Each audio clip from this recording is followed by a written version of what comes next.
Welcome, ladies and gentlemen, to the Packer News. I'm Corbin Hosey, and here are today's headlines. Testing last week found 110 cases of COVID-19 associated with an outbreak at a wind turbine facility in Grand Forks, and that count is expected to rise within the next couple of weeks. According to health.nd.gov, North Dakota currently has over 640 cases with over 200 recoveries and 13 deaths.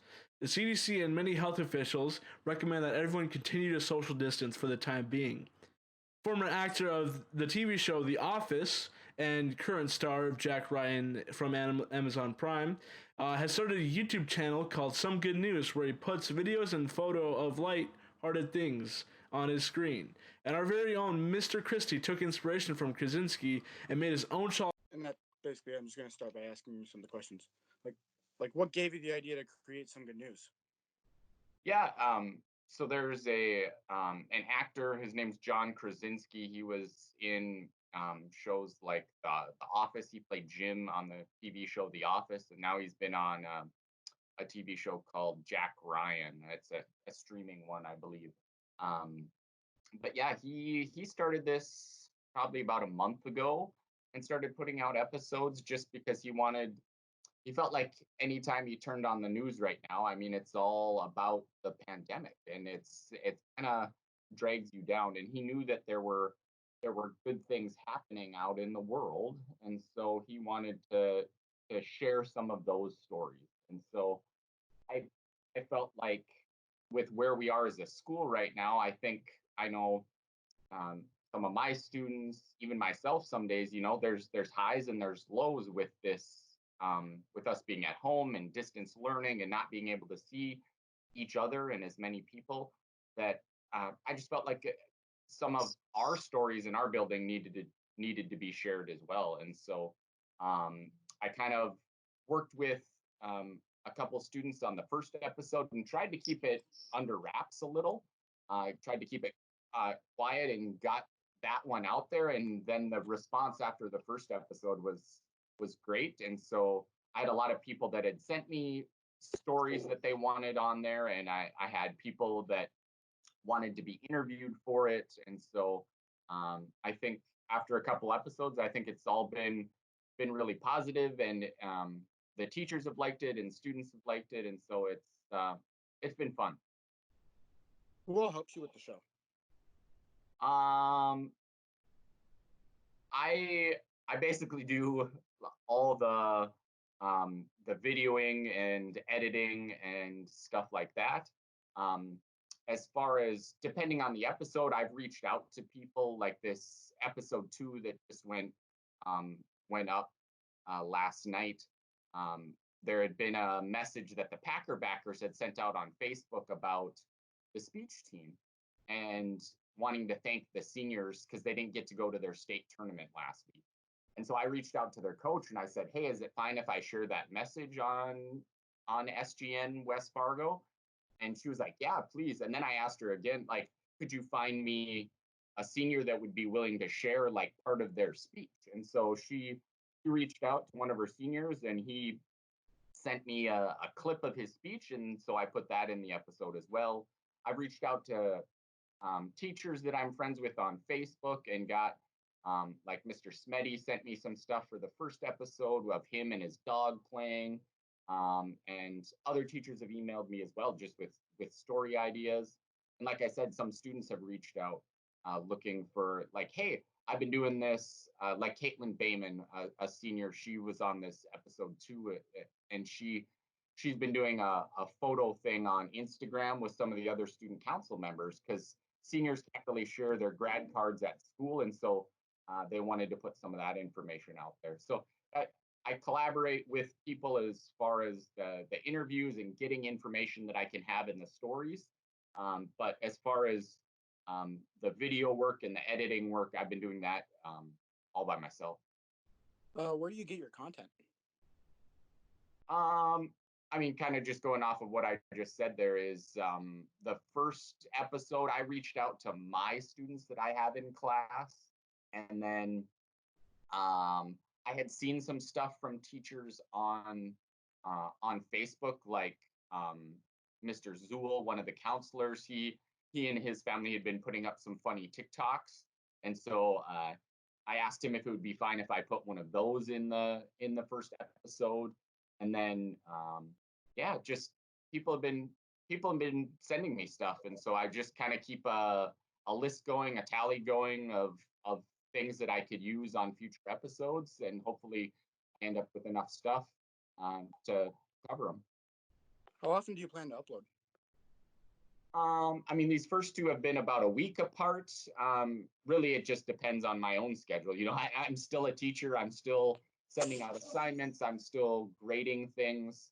Um, and so uh, I kind of have to find the right balance. We have a little one at home too, so taking care of him, and my wife needs time to do her work. So really, it it probably only takes me a couple hours to throw one together. I just have to have the time in order to do it. Okay, since you answered like most of my questions before I asked them, my own question is, where did you get the idea for your intro? Because I find that very kind of funny. Oh, like the spinning globe thing. Yeah. Yeah, he actually does that. John Krasinski, the guy that does the actual SGN, he did that in his first episode.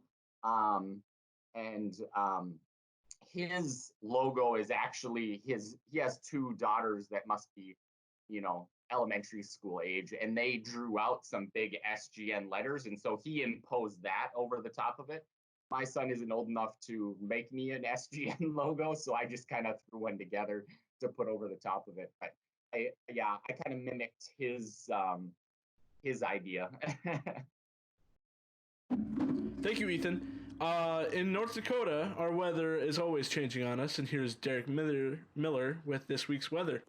And for this week's weather, Monday the 27th is 62 degrees, Tuesday 61, Wednesday 59 degrees, Thursday 61 degrees, and Friday 60 degrees. Stay safe, Packers. Graduation has been planned to be held Sunday, May 31st at 1 p.m. at Shields Arena. Since there's no definite time that COVID-19 will be over, the final decision whether the event will be held or not will be on May 1st. We remain hopeful that there may be a time where we can come back to school. As we all get bored sometimes, we look for something to do. Cooking can be an amazing hobby once you get it down. Here's Mason Williams on how to make beef stroganoff. Hello, Packers. I hope everyone is doing good and staying safe out there still. In this segment, I will be teaching you some cooking stuff. Since many of us are, locked up in our houses, there's probably not much to do. If some of you are bored, like I am, I like to personally cook and work on my cooking skills. Now, I'm no master chef or anything like that, but I do enjoy cooking and I like food a lot. So today, I'm going to be showing you how to cook stroganoff. Now, stroganoff is a Russian dish. It has beef, stroganoff steak like strips, egg noodles, stroganoff sauce, mushrooms. What you need for stroganoff is you're going to need egg noodles, some olive oil, some black pepper, salt, butter, garlic powder, beef broth, cream of mushroom soup, flour, onions, either diced or slices of them. You're going to need beef, which is more specifically steak, cut up into strips, and mushrooms. So, first thing you want to do when you start getting ready and start cooking the stroganoff is you're going to need some seasoning. So, in a small bowl, you're going to need to grab about, I would say, half a cup of salt. You're not going to mainly use a lot of seasoning. I'm looking at a recipe on Food Network, so there's specific amounts of each ingredient, but the kind of fun thing about cooking is there's some creative liberties you can take. So, like I said, I'm not going to be using as much seasoning, so I'm only going to use half a cup. Next, you're going to want to get about 1/8 of a cup of black pepper. Put that in the bowl. Next is you're going to need some of that garlic powder, so about 1/8 of a cup of that as well. And then you're going to want to stir this mixture of seasonings up. And that should do it for the seasoning. Next we'll head on to the steak and start getting that cooked and ready for stroganoff. Alright, for the beef, you're going to need to get a pan, set the stovetop on, and you're going to need about, I'm using sticks of butter, so I'm going to only use 1/4 of a stick. It's about 2 tablespoons, which is what you need. And then you're going to need about 2 tablespoons of olive oil as well. Put that in the pan. You're going to need to let that melt and just give it a hot minute. Alright, so once you got your butter all melted up in the pan, it's time to add the steak. First, before we do that though, is we're going to want to season it with the seasoning we created. So just sprinkle a little bit on. It's not that important. If not all the steak is covered, we're going to add more seasoning into it once we get it in the pan. Once you got it all in the pan, make sure it's covered evenly throughout the pan so all of it will get cooked.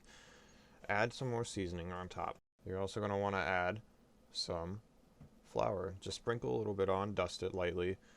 When we're going to flip it, we're going to dust it again just a little bit. And once you've got that all in the pan and all the flour and seasoning sprinkled on, it's time to start mixing it together, flipping the meat, and making sure it's all cooked evenly. Alright, so once you have your steak done to the temp you want it, you're going to want to first check it with a thermometer. And once you've got it done, you're going to want to just take the steak out of the pan and put it to the side somewhere. I'm just going to put it in this bowl. But you're going to want to keep as much of the juice in there from the steak as possible. Because we're going to be using this pan still for another piece of the process. Alright, so once you've got all your steak taken out of the pan, you're going to want to add the mushrooms and onions. The reason why we wanted to keep the quote-unquote drippings, that's what they're called, in the pan is so the mushrooms and onions can absorb the flavor from what's left of the steak, which includes all the seasonings and the steak juice and all that. So once you have it all in, you're going to want to mix it up, saute it up. One thing you might notice in the pan is that we really didn't have a lot of juice left, so another creative liberty I'm going to be taking is I'm going to just be adding a bit more butter, a bit more oil, some of the seasoning. You're also going to be adding 1 teaspoon of flour to it. So once you get everything added in, continue mixing it until it is all browned up and sauteed. So while that is cooking, we're going to cover it up with the top and then get the pot for the egg noodles ready. I'm going to fill it up with water and then set the stove temp on medium to high so the water can start boiling quickly. Once we got it boiled, we're going to add the egg noodles in, and then we're going to put a cover on that as well, making sure to stir occasionally. Same goes with the mushrooms and onions. So once you've got your mushrooms and onions sauteed, like I said, you're going to add 1 teaspoon of flour. And you're going to want to mix that up well. Then, once you have it mixed, you're going to want to put the steak back into the pan. Once you've got the steak in the pan, you're going to want to add your beef broth and your cream of mushroom soup. And then you're going to want to pour in the beef broth. Now, I'm using the can as a measurement. It's about 10 3/4 of an ounce. So, but the can is easiest way to measure it since that's about how much of the cream of mushroom soup we need as well. So, just quick and easy measurements right there. But once you got that all in the frying pan, you're going to want to mix it carefully, of course, especially if you don't have a frying pan that's really that deep. For this bit, you're going to want to have the pan definitely on a low heat. You don't want to have this sauce boiling, because at this point we're creating the creamy stroganoff sauce that is part of stroganoff's dish. After a while of stirring, you'll notice that it will become more of a creamier substance, a light brown, from both of the mixture of the beef broth and the cream of mushroom soup. That is how you know you're doing a good job and everything's going well. Now, as an optional thing, I'm going to add sour cream. Now, sour cream was part of my mom's recipe that my dad used to cook all the time. He added sour cream to stroganoff recipe all the time, and for this I'm just going to add about a spoon and a half to it, just to be on the safe side, not to add too much sour cream, but you're going to want to get that mixed in. This will help thicken the sauce up even more. As you see here, it's a creamy white goodness. Everything's mixed in well, making sure all the meat is covered evenly with the sauce along with the mushrooms and onions. Heading back to the boiling water, we check on it to see if it's ready, then we pour the bag of egg noodles in. We're going to want to stir occasionally for the egg noodles, making sure everything gets boiled properly and nothing burns the bottom of the pan. Once you've got your noodles done, you're going to want to strain them out in a strainer. Strained out, you're going to want to take the sauce, meat combination, and pour it straight back into the pot. Once that is done, you're going to want to mix it up again to get all the noodles covered in the sauce. Once fully mixed, you're now ready to eat your stroganoff. Grab a bowl and scoop some of that goodness in it. And I'll admit, I did a really good job with this. It's been a while since I've cooked stroganoff, but I think I did a good job, and I think it is a pretty good recipe. I personally think it helps to add the sour cream, helps thicken the sauce up. One thing I wish was, though, is there was a little bit more sauce. I do like very saucy pasta, but it still turned out very well. And if you're not afraid of eating mushrooms or onions or any of that, I think this is a great dish to have. Very hearty, very warm, and for me, it reminds you of home. But that is all, Packers. I hope you enjoyed watching this little tutorial. Hope you guys have a good day. That's one fine dish. But you know what's not wonderful? False rumors on COVID-19. So I'm going to bust some myths about COVID-19. 5G? You mean the stuff on our phones? Yeah, guess what? That's for phones, not human people. Drinking alcohol or holding your breath for 10 seconds does not kill corona. It just kills your brain cells. Stay away from the alcohol, everybody. Neither hot or cold temperatures will stop corona. That's a shame. If it was the wintertime, we'd be done with it by now. Unbelievable. The YMCA will be giving out free meals to people under 18 at Willow Park Elementary from 4:15 to 5, and at Horist and Eastwood Elementary at 5 to 6:15. Florida's Governor, Ron DeSantis, declared sports entertainment is an essential business of April 16th, and WWE has decided to stay active. They now wrestle at their performance center in Florida. In a time of uncertainty and hope, this has been Packet Correspondent Corbin Hosey signing off. Stay quarantined, West Fargo.